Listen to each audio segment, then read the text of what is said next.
Ada yang nanya, aku pengen hafiz dong, pertanyaannya, buat apa? Kan nanti orang tuanya masuk surga atau apa yang katanya hafal Quran. Benar, nggak ada perintah hafal Quran itu, nggak ada. Tapi dalam video tersebut beliau mengatakan apa gunanya menjadi seorang penghafal Quran. Toh tidak ada kewajiban di dalam Al-Quran menjadi seorang penghafal Quran. Ini yang mereka sampaikan di dalam poin tersebut. Nah, ini yang ingin kita sampaikan. Tetapi yang paling uniknya lagi di dalam video tersebut mereka begitu sangat puasnya, tertawanya dalam mengejek orang-orang yang menjadi penghafal Quran. Apa program orientalis terhadap Al-Quran? Apapun akan dilakukan oleh kaum liberal dan sekuler untuk menjauhkan Al-Quran dari diri umat muslim itu sendiri. Apapun. Dan itu sudah dikatakan oleh Allah di dalam Al-Quran. Mereka tidak akan pernah berhenti. Sampai kapanpun, sampai pada akhirnya umat muslim jauh daripada Al-Quran.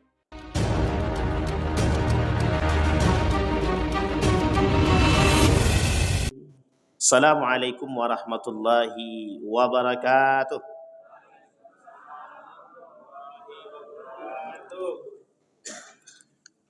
Alhamdulillahi rabbil alamin. Alhamdulillahilladzi an'ama bi ni'matil iman wal islam bihima tatimmus salihat. Asyhadu an la ilaha illallah wahdahu la syarika lah wa asyhadu anna Muhammadan abduhu wa rasuluh la nabiyya ba'da. Allahumma salli wa sallim wa barik ala hadha an-nabiyil karim. Allahumma salli ala Muhammad wa ala ali Muhammad fil alamin innaka Hamidum Majid.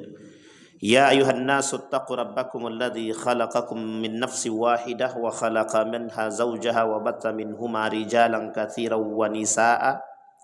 Wattaqullaha alladhi tasaaluna bihi wal arham innallaha kana 'alaikum raqiba. Wa qala Allah ta'ala ya ayyuhalladzina amanu taqullaha wa qulu qawlan sadida yuslih lakum a'malakum wa yaghfir lakum dhunubakum wa may yuti'illaha wa rasulahu faqad faza fawzan 'azima.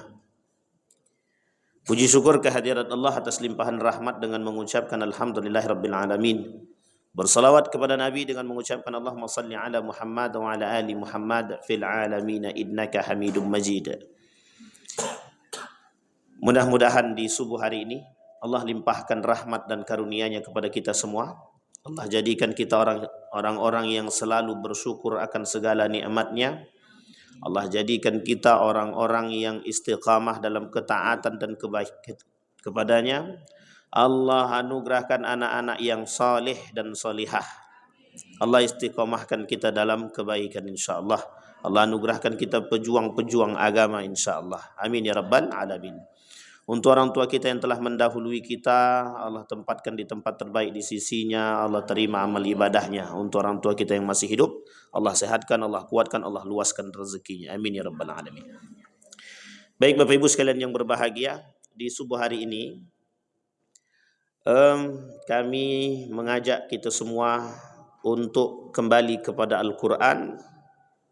Dalam hal ini meneruskan kajian kita di hari Ahad kemarin tentang beberapa poin yang terkait tentang kalam orang-orang munafik atau tangannya kaum-kaum Yahudi dan Nasrani dalam merusak agama kita, dalam merusak Islam. Tetapi dalam hal ini kita fokuskan pengerusakan terhadap Al-Quran yang dilakukan oleh kaum-kaum orientalis, termasuk kaum-kaum liberal. Kaum orientalis dari Yahudi dan Nasrani ataupun ateis punya program terhadap Al-Quran, salah satunya adalah menjauhkan Al-Quran itu dari kita semua. Ini kebetulan bisa pakai infocus, tapi setelah kita coba gagal juga. Ini sudah 2 kali gagal. Jadi mudah-mudahan yang ketiga kali tahun entah kapan, mudah-mudahan bisa diganti yang baru. Karena ini tidak bisa, jadi kita minta maaf, minta tolong untuk dimatikan aja bang. Yang itunya, tidak bisa nggak connect juga. Memang saya tadi malam membuatkan PowerPoint ini. Di dalam PowerPoint ini ada video tentang kerusakan Al-Quran yang bukan pada aspek penginjakan, tapi pada aspek orang-orang yang mencela Al-Quran itu sendiri daripada penghafal Al-Quran. Jadi saya pengen angkat video tersebut, tapi karena tidak bisa tampil, ya mudah-mudahan Bapak Ibu bisa cek di YouTube itu sudah ada judulnya itu Si Paling Penghafal Quran. Itu videonya, kemudian di situ dia sebut buat apa menjadi penghafal Al-Quran. Ini menjadi bumerang di tengah kaum umat muslim yang sedang gencar-gencarnya menjadi penghafal Quran. Di dalam video tersebut banyak hal yang dia perbincangkan dari poin-poin tertentu yang saya petik. Saya termasuk orang yang ingin mengkritik beberapa poin yang ada di dalam video tersebut, karena video ini seorang wanita mengaku menjadi seorang penghafal Quran yang kemudian diwawancarai, dalam bahasa lainnya podcast begitu. Tapi dalam video tersebut beliau mengatakan apa gunanya menjadi seorang penghafal Quran? Toh tidak ada kewajiban di dalam Al-Quran menjadi seorang penghafal Quran. Ini yang mereka sampaikan di dalam poin tersebut. Nah, ini yang ingin kita sampaikan. Tetapi yang paling uniknya lagi di dalam video tersebut, mereka begitu sangat puasnya, tertawanya dalam mengejek orang-orang yang menjadi penghafal Quran.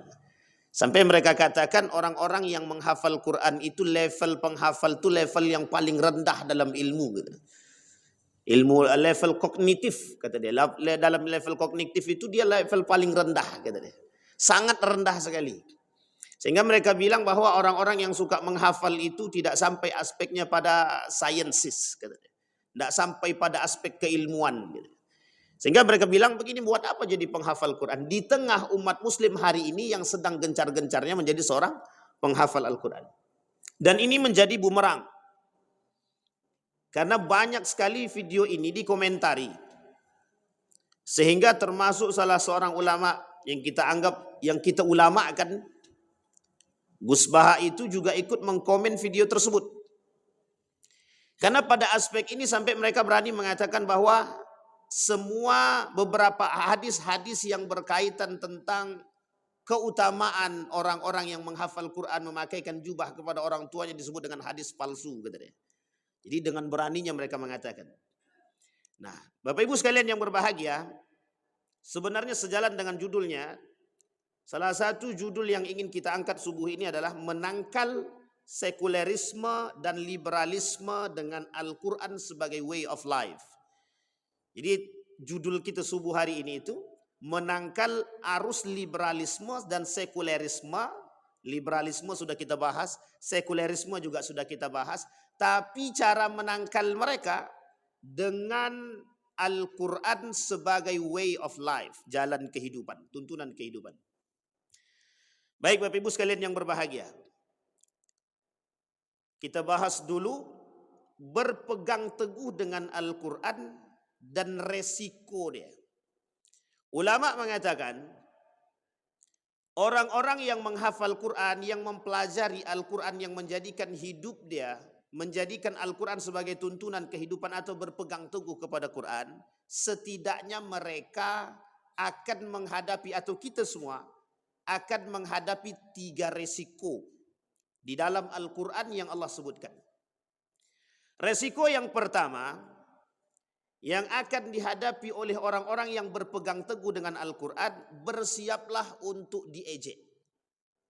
Jadi ibu-ibu kalau punya anak-anak penghafal Quran, sampaikan kepada mereka, karena ini adalah salah satu tantangan mereka. Tantangan terberat bagi mereka ketika mereka dihadapkan dengan orang-orang yang tidak suka dengan para penghafal Al-Quran atau pembaca Al-Quran. Salah satunya kata para ulama, diejek dan menukil daripada perkataan Allah di dalam Al-Quran. Wa qalu ya ayyuhalladzi nuzzila alaihi dzikru innaka lamajnun, kata mereka.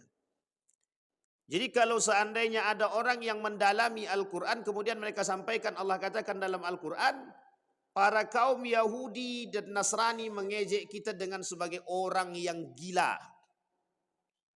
Orang-orang yang bertadabbur dengan Al-Quran, orang-orang yang berpegang teguh dengan Al-Quran, sesungguhnya kalian itu sudah gila. Itu kata mereka. Sampai yang paling parah lagi dari kaum orientalis, mereka katakan, umat muslim, kalian tak sadarkah bahwa Al-Quran itu tipu dayanya Muhammad, buatan Muhammad, gitu mereka. Ini kaitannya dengan Al-Quran. Sampai-sampai mereka katakan bahwa Al-Quran itu adalah buatan Muhammad, tipu daya Muhammad. Orang yang buta yang disebut di dalam Al-Quran, Umyun dia. Umi. Nggak bisa melihat. Kok bisa membawa Al-Quran? Ini bahasa mereka. Sehingga mengapa kok bisa orang-orang itu terpedaya dengan tipu dayanya Muhammad? Ini disampaikan oleh Allah juga. Artinya kontradiktif ayat di dalam Al-Quran oleh sebagian kaum orientalis menjadi kunci bagi mereka untuk mendapatkan kelemahan Al-Quran. Kita ambil contoh. Seorang orientalis ketika berkunjung ke Indonesia sampai berani mengatakan bahwa Al-Quran itu adalah kitab paling porno. Gitu deh. Yang kedua, Al-Quran itu sangat sungguh tidak ilmiah sekali. Gitu deh. Kata kaum orientalis tadi. Saya punya guru namanya Profesor Dr. Yunahal Ilyas. Ketua Pimpinan Pusat Muhammadiyah, Majelis Ulama Indonesia. Beliau bercerita, guru beliau itu kaum orientalis ketika berkunjung ke Indonesia menjadi dosen tamu di Indonesia. Satu ketika mengajar beliau, disampaikan sama beliau. Orientalis tadi menyampaikan kepada Prof. Yunahar, apa kata beliau? Kata kaum orientalis tadi, Al-Quran itu kitab yang sungguh sangat tidak ilmiah sekali. Tapi Prof. Yun ini beliau almarhum tidak mengkanter sedikit pun perkataan itu.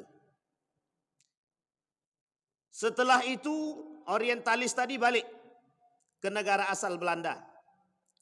2 tahun kemudian dia datang kembali, bertemu kembali dengan orang yang sama, Prof. Yun, yang ketika itu sudah menjadi anggota Majelis Ulama Indonesia dan sudah menjadi salah satu ketua bidang di majelis di pimpinan pusat Muhammadiyah. Apa kata kaum orientalis tadi kepada Prof. Yun terhadap Al-Quran? Setelah aku melakukan penelitian terhadap Al-Quran, ternyata Al-Quran tersebut sangat ilmiah sekali. Cuman 2 tahun. Dan beliau bersahadat masuk Islam. Dan beliau bersahadat. Hanya karena mencari tahu tentang keilmiahan itu. Sampai kemudian Prof mengatakan begini, apa yang membuat Anda mengatakan bahwa Al-Quran itu sangat ilmiah? Dijawab sama beliau, andai kata Al-Quran ini dituliskan berurutan dalam bentuk cerita dan kisah antara satu ayat dengan yang lain, sungguh surat itu, kitab itulah betul-betul buatan manusia. Dan Allah sebutkan dalam Al-Quran kalimat itu. Apa kata Allah di dalam Al-Quran itu? Kalaulah ini ayat-ayat Al-Quran ini bisa dilakukan oleh manusia secara teratur, itu adalah benar buatan manusia dan bukan buatan Allah. Jadi kebesaran Allah itu ditunjukkan melalui tartibil Quran. Bapak Ibu boleh lihat di dalam Al-Quran itu, antara cerita Nabi Adam itu bisa ditemukan di beberapa surat, dalam satu surat. Dan uniknya lagi, ada nama-nama surat tapi kita tidak tahu isinya tuh tidak ada kaitannya dengan namanya gitu. Surat Al-Ikhlas misalnya. Surat Al-Hujurat. Al-Hujurat itu artinya kamar-kamar. Cari di dalam Al-Quran itu pernyataan tentang kamar, tentang itu tak ada. Apa kaitannya dengan kamar? Tak ada. Sehingga para ulama mengatakan terdapat cerita istri-istri Nabi saja yang diibaratkan sebagai kamar-kamar. Tapi kalimat kamarnya tak ada. Pembahasan tentang kamar itu di dalam surat Al-Hujurat itu tidak ada. Sampai-sampai di dalam ilmu Al-Quran itu dikatakan tentang surat-surat itu di dalam Al-Quran oleh para ulama dibagi 2. Ada yang sifatnya tauqifi, ada yang sifatnya taufiki. Tauqif dan taufik. Ada yang sifat dia, mereka katakan min ijtihad, daripada ijtihad para ulama atau ijtihadnya para ulama atau sahabat. Tapi kemudian mengatakan itu sudah datang langsung dari Rasul yang langsung datang dari Allah. Nama-nama surat tadi. Surat Taubah punya banyak nama. Surat Al-Fatihah saja berapa namanya? Banyak sekali Al-Fatihah itu, nama suratnya. Bahkan ada yang mengatakan 90 lebih. Begitu juga surat At-Taubah. Begitu juga Al-Mu'minun, Ghafir dan lain sebagainya. Banyak surat di dalam Al-Quran itu yang punya nama-nama yang lain tidak seperti yang kita hafal saja. Pada tahun 2010 terjadi penambahan surat di dalam Al-Quran dan disebarkan di Indonesia oleh kaum orientalis melalui tangannya misionaris. Ada buku judulnya misi Kristen versus dakwah Islam gitu. Di situ saya baca salah satu programnya itu adalah pendangkalan keislaman itu melalui perubahan-perubahan ayat-ayat di dalam Al-Quran. Pertanyaannya adalah, andai kata ada surat-surat di dalam Al-Quran dan ada surat-surat itu yang tidak ada di dalam pemahaman umat Islam itu sendiri. Kita ambil contoh, jumlah surat di dalam Al-Quran 1100, salah 114. Jangan terlalu serius, Pak. Ini bahaya nih, 1119 untuk berubah. 114 surat di dalam Al-Quran tersebut, kalau ada perubahan surat, kira-kira, Bapak Ibu hafal enggak nama-nama suratnya dari awal sampai akhir? Kalau tak hafal, kira-kira bisa enggak tertipu dengan nama-nama tadi? Kita ambil contoh pada masa baginda Nabi Muhammad sallallahu alaihi wasallam, ada orang kafir Quraisy ingin menyamakan Al-Quran dengan membuat surat kata, difda, surat kata, dibuat sama beliau. Tujuannya apa? Untuk menyamakan bahasa Al-Quran. Karena bahasa Al-Quran itu dengan begitu tinggi kesairannya, sehingga datang para pakar syair ketika itu. Salah satu tradisi jahiliyah itu adalah untuk melihat orang ini bermarwah atau tidak bermarwahnya dengan kalau dia paham dan pandai bersyair, itu menjadi satu kehebatan bagi mereka. Sangat dihargai dan dihormati. Maka dibuatlah tandingan Al-Quran tadi. Dibuat tandingan Al-Quran dengan membuat ayat surat-surat yang lain. Namanya surat difda. Kalau kita tak hafal surat-surat dalam Al-Quran yang 114 tadi, itu bisa kita tertipu. Buktinya di tahun 2015 ke bawah itu ada Al-Quran yang tersebar di Indonesia dan ada 3 tambahan surat palsu. Dan ternyata banyak di kalangan orang awam yang tidak hafal surat tersebut, pada akhirnya tertipu, mereka katakan itu Al-Quran. Itu program, Pak, misionaris. Lagi rame-ramenya ketika itu di Salatiga itu misionaris. Saya sudah pernah ceritakan di sini, pernah misionaris itu saking seriusnya ingin menghancurkan umat muslim itu, mereka masuk ke pesantren menghafal Al-Quran. Masuk ke pesantren menghafal Al-Quran, mereka belajar bahasa Arab, mereka belajar fikih. Sudah 6 tahun lebih sampai jadi guru. Baru ketahuannya guru itu pengabdian 2 tahun. Setelah guru tadi pengabdian 2 tahun, ada anak muridnya baru masuk dari Salatiga juga, misionaris juga. 4 orang kalau saya tak salah. Yang pertama kali ditemukan itu adalah tanda salib. Ketika tanda salib ditemukan sebagai koleksi, kata dia. Yang kedua ditemukan lagi Injil. Kata dia cuma sebagai tambahan bacaan, kata dia. Yang ketiga digeledah lagi, dapatlah gambar Bunda Maria di dalam lemari dia. Fix ini orang misionaris. Bisa masuk di salah satu pesantren. Akhirnya semuanya diusir. Gurunya diusir, santrinya juga diusir. Uniknya, mereka bisa berbahasa Arab, saking seriusnya ingin menghancurkan Islam tadi, mereka masukkan itu generasi-generasi mereka, kader-kader mereka untuk menghancurkan kita. Mereka masukkan ke dalam pesantren, mereka pelajari bahasa Arab dan lain sebagainya, terkhusus bahasa Inggris. Dan uniknya lagi mereka mempelajari Al-Quran dan menghafal Al-Quran. Saya pernah katakan di sini Bapak Ibu, saya pernah masuk ke salah satu perpustakaan terbesar di Yogyakarta itu, nama perpustakaannya Kolose Ignatius. Saking seriusnya mereka ingin menghancurkan Islam itu Bapak Ibu. Ketika masuk ke dalam perpustakaan itu, saya berhadapan dengan seorang biarawati. Di tangan kanannya itu buku, di tangan kirinya Al-Quran. Judul bukunya bagaimana membumi hanguskan Al-Quran. Coba. Artinya adalah lawan kita terhadap orang-orang seperti ini itu serius gitu. Tapi uniknya ketika itu mereka bukan Muslim. Tapi dalam video yang ingin saya tampilkan sebenarnya tadi, itu seorang muslimah. Perempuan yang mengaku sebagai seorang penghafal Quran. Mengaku sebagai seorang penghafal Quran. Apa dia kata? Buat apa menjadi penghafal Quran? Itu tidak penting. Karena level menghafal itu di dalam menuntut ilmu itu dianggap level paling rendah. Sehingga bagi mereka para penghafal Quran itu tingkat keilmuan mereka itu tingkat paling rendah. Sampai di sini paham. Kira-kira ini pelecehan atau penghinaan? Jangan cepat-cepat bilang itu penghinaan. Kita anggaplah oke, itu paling rendah. Menghafal. Jadi kalau menghafal itu semua orang bisa. Kata dia. Anak kecil pun bisa. Memang di sana kekuatan orang-orang Timur Tengah itu yang menghafal. Jadi salah satu alasan oleh kaum orientalis dan liberal mengatakan keterbelakangan kaum Timur Tengah itu disebabkan karena mereka suka menghafal. Tapi tak suka menulis. Tak suka menulis. Sekarang kita balik. Apa yang dilakukan oleh kaum Yahudi terhadap Al-Quran? Yang pertama yang dilakukan oleh kaum Yahudi terhadap Al-Quran, membaca Al-Quran dan menghafal Al-Quran. Tujuannya untuk apa? Artinya kontradiktif dengan apa yang dia sampaikan. Dia saja mempelajari Pak, menghafal Pak.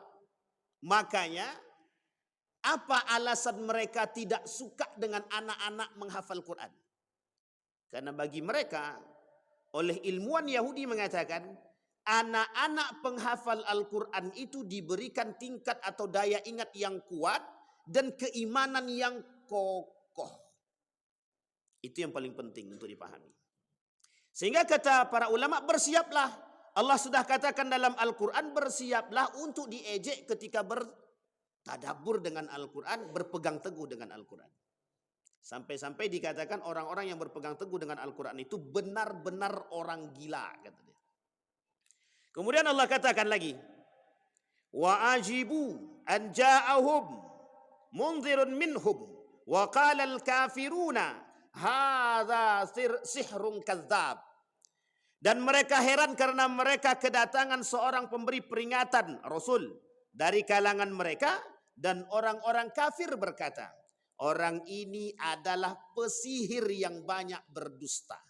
Siapa yang mereka katakan pesihir yang banyak berdusta itu? Baginda Nabi Muhammad sallallahu alaihi wasallam. Ketika mereka disuruh membuat ayat tandingan terhadap ayat Al-Quran, mereka justru dihinakan oleh Allah. Karena ayat yang mereka buat adalah kata melompat-lompat. Jadi gini, mereka buat ayat tersebut, ayat-ayat syair mereka anggap syair ini bagus, tapi artinya begini, seekor kata melompat-lompat dari satu ke tempat yang lain. Itu isinya. Jadi dia buat namanya ayat surat difda, surat kata.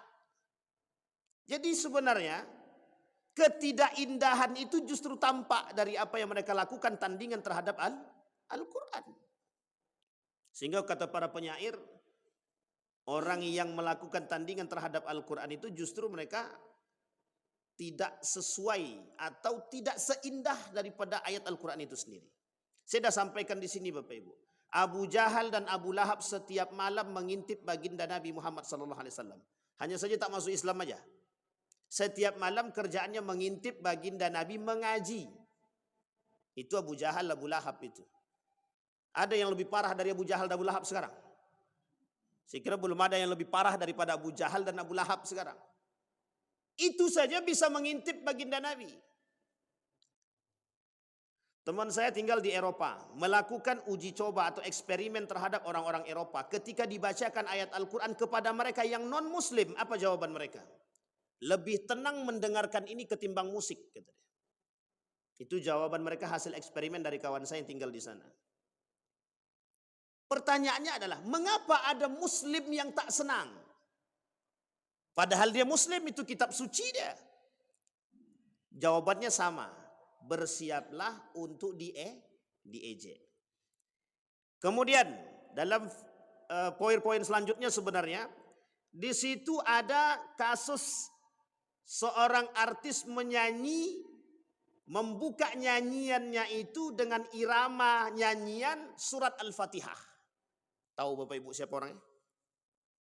Artis terkenal.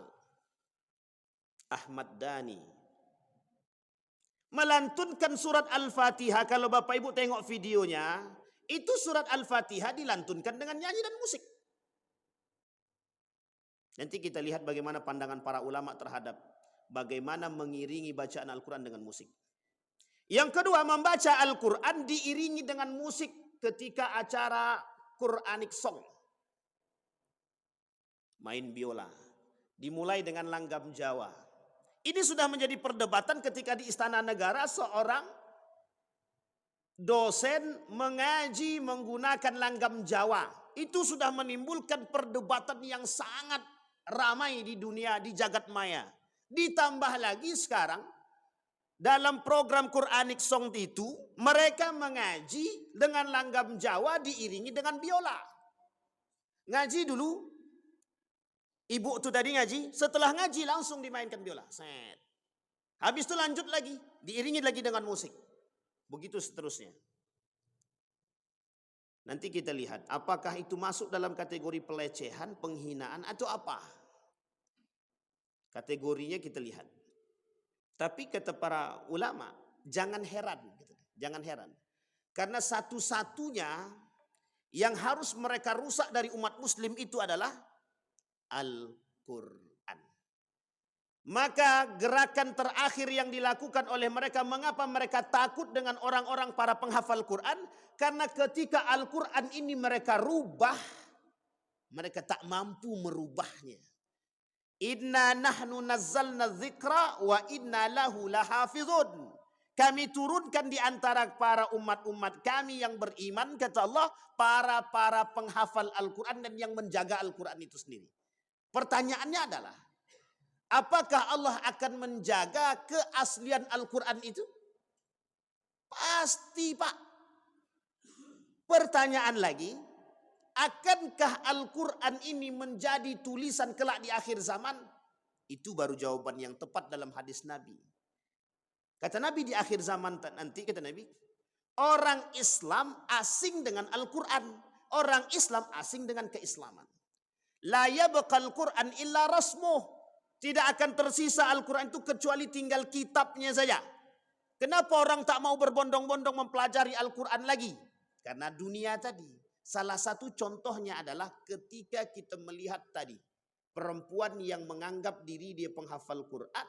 Tapi justru dia berpaling daripada Al-Quran itu sendiri. Ini penting untuk dipahami Bapak Ibu. Baik. Sekarang yang kedua.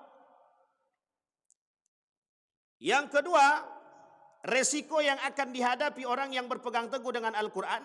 Persiapkanlah diri Anda untuk menjawab segala macam bentuk pendiskreditan ajaran Islam. Pendiskreditan Al-Quran dan agama sangat masif mereka lakukan untuk membuat masyarakat jauh daripada Al-Quran. Sampai Allah katakan di dalam Al-Quran sebagai perumpamaannya, kata Allah, wa qalu asatirul awwalin. Bahasa Al-Quran ini dianggap sebagai dongeng belaka. Jadi ejekan-ejekan yang dilakukan oleh mereka dahulu sampai kiamat itu tetap akan ada. Bahkan di akhir zaman itu yang berpegang teguh dengan Al-Quran itu sangat sedikit. Disebut sebagai orang yang selamat. Orang selamat itu yang berpegang teguh dengan Al-Quran dan Sunnah. Jadi kalau dia tak berpegang teguh itu tak selamat. Makanya mereka pengennya kita ini tidak selamat. Lah kalau kita tidak selamat, datang juru selamat. Paham maksud saya Bapak Ibu? Siapa juru selamatnya? Nasrani dan Yahudi. Akan mereka katakan bahwa agama nenek moyang kami lebih baik dan lebih bisa menyelamatkan. Sehingga dibawalah orang-orang tadi tujuan mereka. Hatta tattabi'a millatahum. Ingat kalimat ini Bapak Ibu. Sampai mereka mengikuti agama mereka. Sampai kita ini mengikuti agama mereka. Betulkah tujuan mereka begitu? Sudah kita sampaikan. Salah satu misi daripada kaum misionaris itu adalah membuat umat muslim murtad dan masuk ke agama mereka. Dan itu misi daripada misionaris. Kalau tidak, mengapa mereka memberikan bantuan dengan syarat harus keluar daripada akidah dia? Masa ia hanya sekedar sekardus Mie rebus, mie goreng saja bisa merubah akidah orang. Sekarang tak perlu lagi mie rebus, mie goreng. 100.000 akidah aja goyang. Bayangkan. Ini merusak. Artinya apa? Program mereka sangat serius. Cuma kita tak serius menghadapi. Makanya mengapa hari ini orang-orang seolah-olah jauh daripada akhlak yang baik? Karena mereka jauh daripada Al-Quran. Jauh daripada nilai agama. Karena nilai agama dan Al-Quran itu ada buku yang dikarang oleh Syekh Mutawalli Sya'rawi. Judulnya bagus sekali. Al-Adab Al-Islamiyah fil Quran. Al-Adab Al-Islamiyah fil Quran. Beliau tunjukkan ada adab-adab Islami di dalam Al-Quran. Beliau kaji satu buku khusus. Syekh Mutawalli Sya'rawi. Begitu bagusnya Pak. Artinya apa? Al-Quran mengajarkan adab-adab yang baik kepada umat muslim. Karena kita tak berpegang teguh kepada adab tersebut. Sehingga kita tak, mohon maaf, karena kita tidak berpegang teguh kepada Al-Quran, ya keluarlah dari jalur akhlak tadi. Bahasa lainnya tak berakhlak, kan gitu. Tidak beradab. Kenapa hari ini banyak anak melawan kepada orang tua dia? Karena kita tak menanamkan nilai agama kepada mereka. Jangan salah. Dan ini penting. Kemudian orang kafir berkata Al-Quran ini tidak lain hanyalah kebohongan yang diada-adakan oleh dia Muhammad. Dibantu oleh orang-orang lain. Sungguh mereka telah berbuat zalim dan dusta yang besar. Coba bayangkan. Keseriusan mereka dalam merusak kita. Poin yang ketiga. Kuatkanlah tekad dan amal untuk terus hidup bersama di bawah bimbingan Al-Quran. Musuh-musuh Al-Quran akan menghalangi manusia untuk mendengarkan dan menyibukkan mereka dengan hal-hal yang lain selain Al-Quran. Saya kasih ilustrasi. Mendengarkan Al-Quran itu bagi orang-orang tidak beriman tidak senikmat mendengarkan musik. Sekarang saya tanya Bapak Ibu, jawab dengan jujur. Lebih enak mendengarkan Al-Quran atau musik? Alhamdulillah, selamat berarti.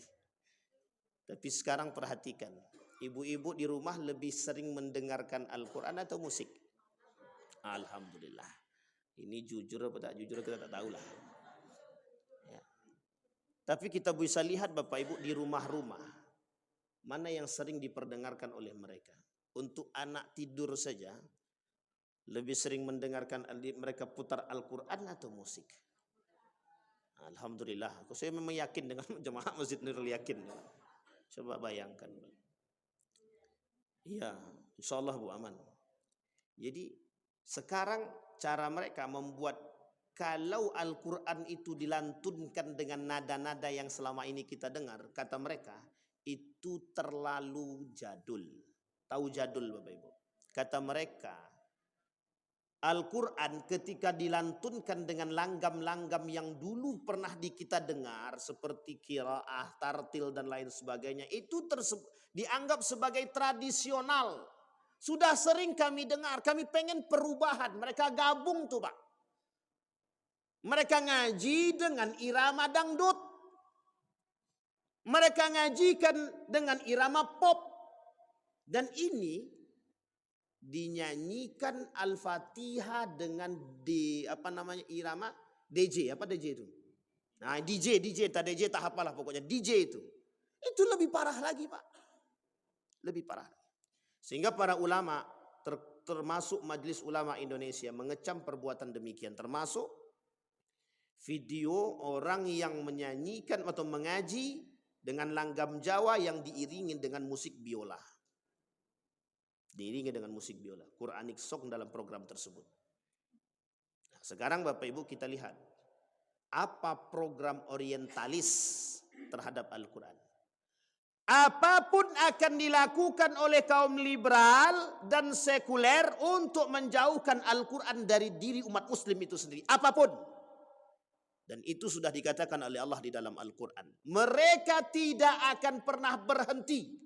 Sampai kapanpun, sampai pada akhirnya umat muslim jauh daripada Al-Quran. Itulah alasan kenapa kaum Yahudi paling tak suka melihat anak-anak Palestina menghafal Quran. Uniknya lagi program itu dilakukan oleh umat muslim itu sendiri. Yang kita sebut sebagai munafik. Sampai di sini bisa dipahami Bapak Ibu? Baik.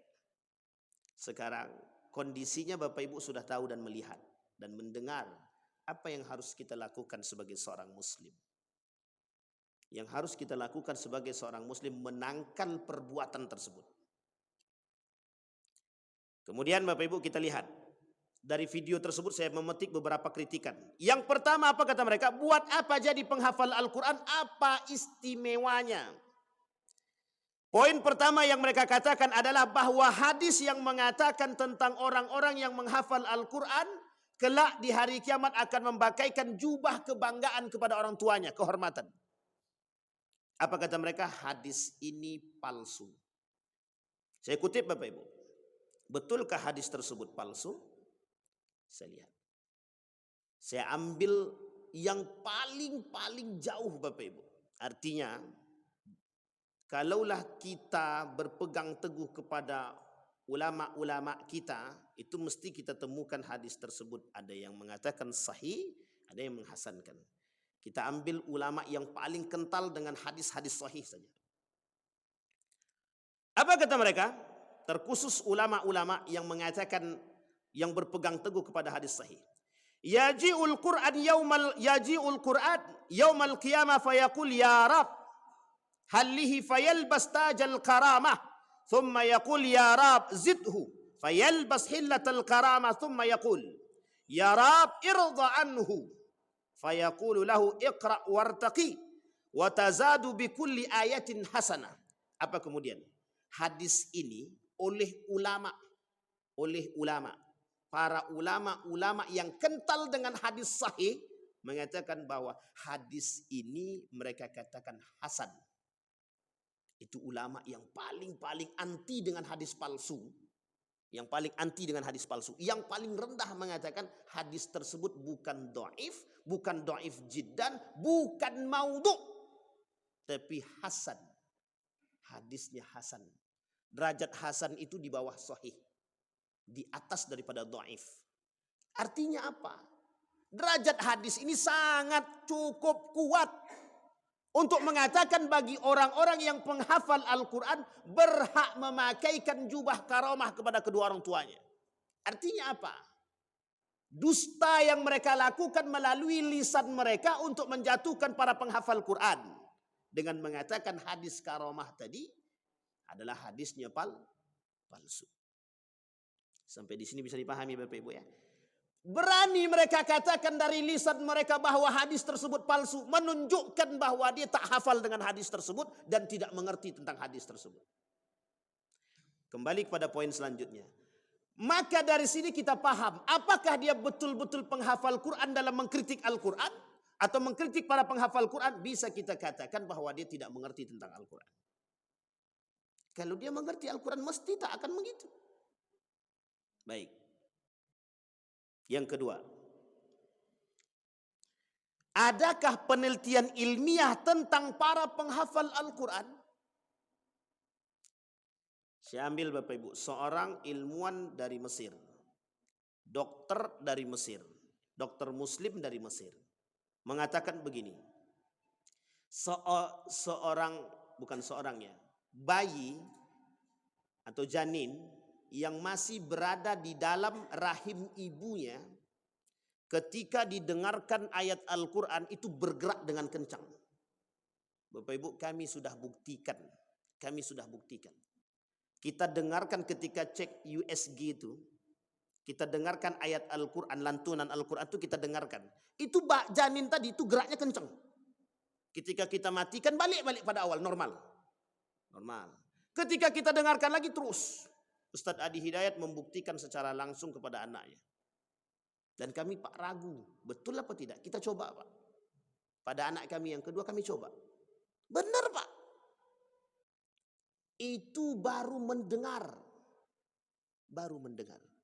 Seorang ilmuwan mengatakan, orang penghafal Quran tingkat kejeniusan otaknya, kata dia, tingkat kejeniusan otaknya naik 3 kali lipat. Orang yang menghafal Quran diberikan kemudahan. Kita ambil merujuk kepada sejarah. Betul enggak? Tidak ada satupun ilmuwan muslim secara garis besar yang tidak hafal Al-Quran. Tak ada satupun. Sekalipun dia Syiah. hafal Al-Quran. Saya kasih tahu Bapak Ibu, ada seorang namanya Zamakhsyari.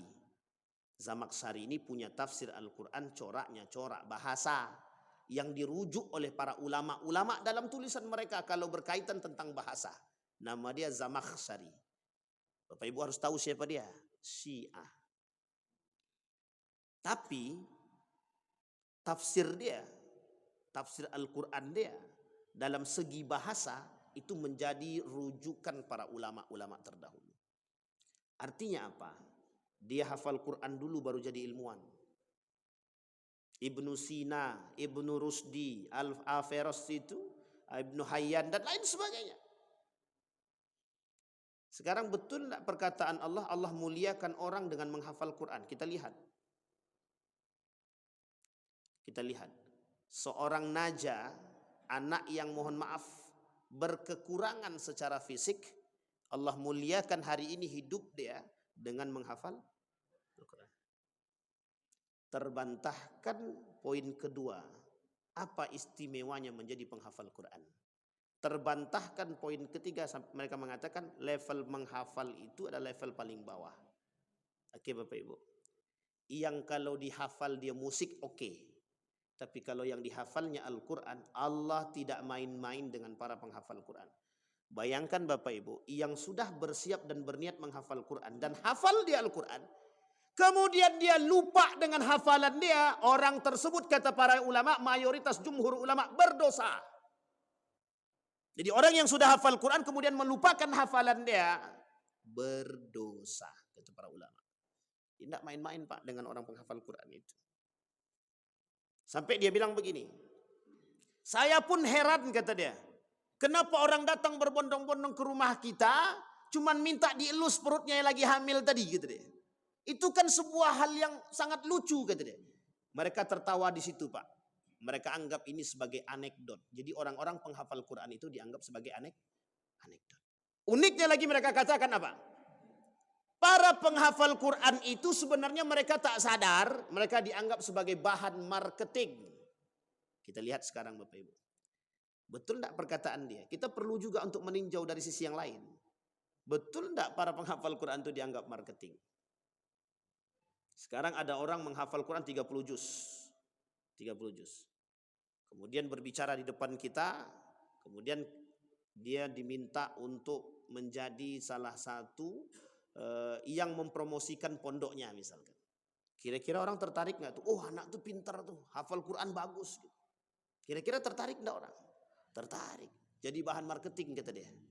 Jadi para penghafal Quran itu sebenarnya mereka tidak sadar kalau diri mereka dijadikan bahan marketing gitu. Baik, sekarang kita tanya, salahkah bagi mereka yang menampakkan kebaikan untuk kebaikan orang lain? Bahkan Bapak Ibu di akhir zaman kata Nabi, orang berilmu wajib menampakkan keilmuan mereka di tengah huru hara atau fitnah-fitnah yang terjadi. Hukum dia wajib. Itu kata Nabi. Artinya apa? Anekdot-anekdot yang mereka lakukan, yang mereka tertawakan dari para penghafal-penghafal Al-Quran, itu sebenarnya menyakitkan hati kita. Dan menghinakan. Tapi kita tak perlu sakit. Kenapa kita tak perlu sakit? Begitulah hidayah. Begitulah hidayah. Tapi ada poin penting yang saya pegang. Apa kata dia? Orang lebih banyak hari ini menghafal Al-Quran ketimbang bertadabbur dengan ayat Al-Quran. Poin itu saya jadikan satu pelajaran penting bagi diri saya pribadi. Dan ingin saya sampaikan di hadapan kita semua Pak. Betapa jauhnya kita dari bertadabbur dengan ayat Al-Quran. Kalau menghafal, kita punya banyak pesantren yang tahfizul Quran. Banyak sekali. Sampai kami pribadi punya pondok pesantren, pondok tahfizul Quran. Tapi uniknya Bapak Ibu, di antara sekian banyak pondok pesantren tahfizul Quran, ada benarnya perkataan beliau tadi. Sedikit yang bertadabbur dengan ayat Al-Quran. Bisa kita pahami Bapak Ibu. Jauhnya kita dari tadabbur ayat Al-Quran. Afala yatadabbaruna al-Quran am ala qulubi aqfalha. Allah kata dalam Al-Quran, tidakkah kalian bertadabbur dengan Al-Quran atau hati kalian sudah dimatikan atau ditutup? Maka tak salah ketika Nabi mengatakan di akhir zaman kelak yang paling banyak orang munafik dari umatku itu qurra, kata Nabi. Inna munafiqi ummati qurra. Para penghafal Al-Quran tapi mohon maaf mereka munafik. Yang tadi Pak, salah satu contohnya. Yang dalam video mengaku menghafal Quran tapi kok bisa dia mengatakan Al-Quran tidak baik bagi diri dia. Itu munafik. Atau uniknya lagi, kata Nabi di akhir zaman itu, kata Imam Nawawi, banyak orang yang mempelajari ilmu agama dan Al-Quran memperjualbelikan ilmu mereka. Jadi mereka gunakan tujuannya untuk dunia. Bahkan itu disampaikan. Imam Al-Ghazali mengatakan dalam kitabnya judulnya Asnaful Maghrurin. Asnaful Maghrurin. Nomor satu kata Imam Al-Ghazali yang kelak banyak tertipu di dunia itu kata Imam al-ulama yang mengerti agama, yang mengerti Al-Quran.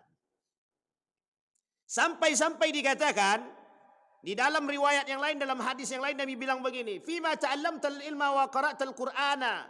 Dijawab sama mereka, "Ta'allamtul ilma fika wa qara'tul Qur'ana fik." Kemudian Allah kata, "Kadzabta wa taqulul malaika kadzabta." Sampai Allah bilang begini dalam hadisnya, ente dusta. Malaikat juga bilang ente dusta. Ta'allamtal ilma liyuqalu aliman wa qara'tal Qur'ana liyuqalu qari'an. Ente belajar ilmu biar dipanggil orang alim. Ente belajar Al-Quran biar bisa menjadi seorang qari. Sampai di sini paham maksudnya Bapak Ibu. Ini poin penting bagi kita. Yang senang dengan anaknya masuk ke dalam pondok tahfiz Al-Quran itu sangat kita banggakan. Tapi ingat, poin penting yang lain adalah bagaimana mengajarkan mereka bertadabbur dengan ayat Al-Quran. Mengapa kaum orientalis itu mereka berani bertadabbur dengan Al-Quran? Perbedaan kita dengan mereka, satu, kita tidak memuji, tapi kita mengambil sisi positif. Apa sisi positifnya? Mereka masuk Islam setelah bertadabbur dengan ayat Al-Quran. Kita sudah ada Al-Quran, bertadabbur pun tak mau. Kadang ada penghafal Quran yang mohon maaf akhlaknya lebih parah daripada yang tidak penghafal Quran. Tapi masih mending daripada tidak sama sekali. Artinya apa? Yang perlu kita koreksi hari ini adalah bagaimana kita bertadabbur dengan ayat Al-Quran. Kita ambil contoh. Kalau kita memahami ayat-ayat tentang kebersihan, maka kita tidak akan mungkin membuang sampah sembarangan. Itu tidak mungkin, Pak. Kalau kita paham tentang ayat kebersihan. Tapi pertanyaannya mengapa orang yang mengerti Al-Quran tapi mereka membuang sampah tidak pada tempatnya. Itu hal yang paling sederhana sekali. Di mana letak tadabbur ayatnya. Arti lainnya apa? Bagaimana mengamalkan ayat yang dihafal. Nabi ketika ditanya Aisyah itu, Aisyah ditanya oleh sahabat, bagaimana akhlaknya Nabi? Akhlak Al-Quran. Itu yang diinginkan. Maka ada bahasa para penghafal Quran itu, dia itu hafal Quran mutqin secara lisan dan mungkin secara sifat. Artinya apa? Akhlaknya baik sesuai dengan hafalan dia. Ini ada orang menghafal Quran, akhlaknya tak seperti para penghafal Quran. Baik. Itu yang harus kita pahami Bapak Ibu.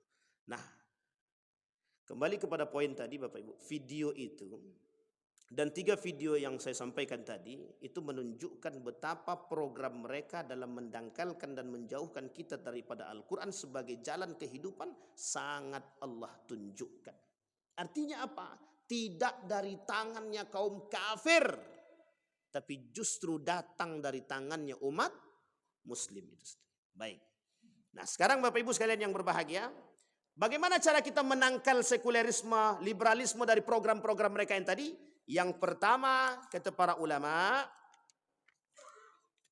kita sampaikan yang pertama, memahami tentang konsep wahyu atau nas Al-Quran itu sendiri. Nah ini penting Bapak Ibu. Yang pertama, setelah kita memahami itu tadi, Al-Quran, jadikan Al-Quran sebagai buku daras pendidikan Islam. Nah ini yang ingin saya katakan. Kurikulum pendidikan kita sama sekali tak kembali kepada Al-Quran. Jadi sekarang kalau kurikulum pendidikan kita tak kembali kepada Al-Quran, Bapak Ibu yang harus buat program kurikulum di rumah. Bagaimana membuat anak itu cinta kepada Quran, dekat dengan Al-Quran, itu program pendidikan kita. Kalau di sekolah dia tak dapat. Karena banyak wacana-wacana liberal itu Pak, untuk menjauhkan kita dari Al-Quran itu banyak sekali, sangat banyak sekali. Bahkan kita sudah tahu itu. Bagaimana materi-materi agama dikurangi. Bahkan ketika kami jadi mahasiswa, itu mata kuliah Al-Islam dan Akidah Akhlak itu yang tadinya 4 SKS berubah jadi 2 SKS. Bahkan sampai punya wacana dari 2 SKS itu mau dijadikan ekstrakurikuler. Coba bayangkan. Kalau ekstrakurikuler siapa yang pengen ikut silahkan, yang tak silahkan. Berarti tak masuk SKS. Coba bayangkan. Saking seriusnya lagi, program mereka mendangkalkan kita, dibuatnya ada wacana untuk menyamakan. Hari ini kalau mereka doa kalian ikut, kalau besok kalian yang doa mereka suruh ikut. Kalau kita disuruh ikut doanya agama yang lain, masuk akal apa tak masuk akal tuh? Nah, itu wacana program mereka dulu. Sampai dalam beberapa tahun yang lalu program mereka adalah menghilangkan materi-materi agama. Coba kalau sempat hilang materi agama, banyak tak berakhlak Pak. Yang sekarang beragama aja tak berakhlak, apalagi yang tidak. Nah itu dia. Yang kedua, Al-Quran sebagai buku pedoman syariat. Nah ini yang ingin dijauhkan oleh mereka. Makanya kenapa banyak orang masih tetap melakukan riba sementara Al-Quran sudah berbicara. Yang main riba aku perangi kata Allah. Tapi masih banyak orang yang main riba tuh. Tidak boleh nikah beda agama kata Allah. Tapi masih banyak yang nikah beda agama tuh. Khamar haram kata Allah. Masih banyak juga tuh. Rata-rata mereka muslim semua tuh. Bukan tak muslim. Rata-rata mereka mengakui diri mereka mengerti dan alim. Itu yang kedua. Yang ketiga, Al-Quran sebagai manual guide bagi hidup manusia. Artinya apa? Hari ini jalan terbaik bagi kita adalah kembali kepada Al-Quran sebagai kitab suci kita. Nah, Bapak Ibu ingat apa kata bahasanya kaum liberal ini? Saya masih ingat betul nih. Al-Quran bukanlah kitab satu-satunya yang paling benar. Artinya Al-Quran tetap benar, tapi bukan satu-satunya. Betul apa salah nih kalimat? Jelas salah besar Pak. Tapi bagi mereka yang tidak beriman atau bagi mereka yang munafik, mereka akan katakan benar bahwa Al-Quran itu bukan satu-satunya kitab suci yang paling benar. Artinya apa? Masih ada kitab-kitab yang lain yang benar. Lah uniknya lagi yang berbicara itu bukan orang kafir. Yang berbicara justru umat muslim. Sampai di sini bisa dipahami Bapak Ibu ya. Nah, Bapak Ibu sekalian yang berbahagia, mengapa saya mencoba mengangkat ini? Karena kita tidak mau nanti ada orang-orang yang terpengaruh dengan video tersebut. Apa maksudnya terpengaruh? Orang-orang yang tadinya sudah menyekolahkan anaknya di sekolah tahfidzul Quran, mereka tarik anaknya. Kenapa mereka menarik anaknya? Oh iya, buat apa jadi penghafal Quran? Nanti susah cari kerjaan. Karena dulu orang tua kita zaman dulu berpikirnya begitu Pak. Kita tidak mengkerdilkan. Tapi mungkin. Karena mungkin kajian-kajian itu belum sampai kepada mereka. Sehingga mereka katakan begini Pak. Ini saya masih ingat betul karena saya masih sekolah dulu begitu juga. Ngapain sekolah anak di pondok? Nanti juga cuma tukang baca Yasin. Juga paling jadi imam masjid. Tukang baca sholat jenazah kata dia. Apa pekerjaan yang paling baik bagi mereka? Tidak ada. Jadi keterbelakangan orang-orang yang belajar agama bagi mereka itu sangat menjadi cambukan. Sehingga mereka katakan apa? Anakku nanti sekolahnya di sana. Jurusannya kedokteran, fisika, kimia dan lain sebagainya. Lebih bangga ketimbang anaknya mempelajari agama. Itulah dampak daripada pemikiran barat terhadap keluarga kita. Tapi adakah yang bisa kita salahkan? Tak bisa. Kita tak bisa salahkan siapapun. Sekarang saatnya kita kembali Pak. Makanya kenapa Bakhtiar Nasir, Kiai Haji Bakhtiar Nasir sangat kental mengajak orang untuk kembali kepada Al-Quran dan bertadabbur kepada Al-Quran.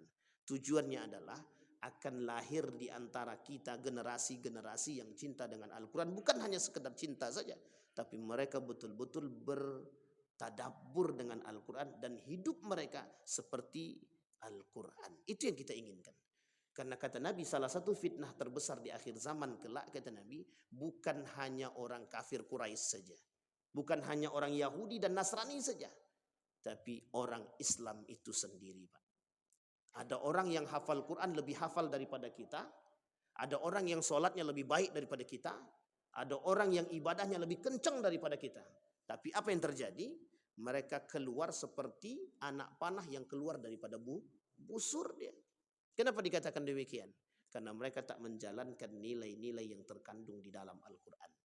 Maka salah satu program yang dilakukan oleh kaum orientalis, kalau tidak bisa merubah akidah kita, paling tidak kita jauh dulu dari nilai-nilai agama. Itu yang mereka lakukan. Maka Bapak Ibu sekalian yang berbahagia, dari apa yang kita sampaikan di subuh hari ini, paling tidak bisa menjadi cambuk bagi kita dan memaksa anak kita untuk kembali kepada Al-Quran. Paling tidak. Pun kalau kita tak mengerti secara utuh tentang Al-Quran, hadirkan guru-guru yang mengerti tentang Al-Quran kepada anak-anak kita. Kita yang menyediakan tempat bagi mereka.